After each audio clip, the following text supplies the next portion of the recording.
Hi, I'm Dr. Niaz, and I'm going to discuss the true message of Jesus and how Almighty God is still keeping his message intact. Jesus did not claim to be God. Instead, he was recognized by his followers as a prophet. The association of Jesus with divinity developed much later, particularly during the reign of Constantine. This shift was motivated by political considerations, as Constantine sought to unify his kingdom, which included followers of Mithraism, a pagan religion that celebrated the birth of the sun god on December 25th and observed Sunday as a sacred day.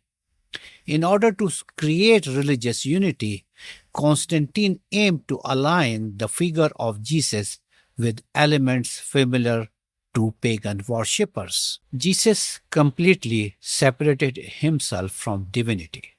There are multiple examples mentioned in the Bible, and I have given you some references.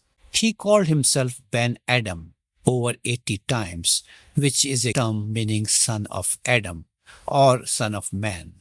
So he completely separated from any form of divinity. Constantine convened the Council of Nicaea in 325 CE.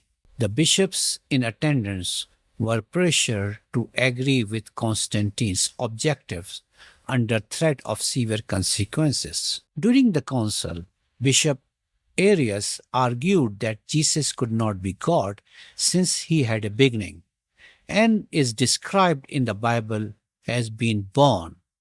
Bishop Arius suffered severe punishment and expelled from the kingdom.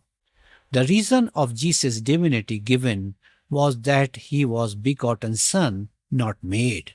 He must share the same substance as the Father. However, this argument implied that God is composed of substance or matter, which would contradict both Old and New Testament teachings that present God as ever living and independent of worldly matter. The term homoousios, meaning of the same substance, central to the debate, was a philosophical word not used by Jesus himself. Subsequently, the teaching of the Jesus was changed. So the Almighty God sent the final messengers, Prophet Muhammad, peace be upon him. He was giving Quran, and you will find in the Quran the true teaching of the Jesus. Please take a copy of Quran to discover this continuity. And thanks for watching.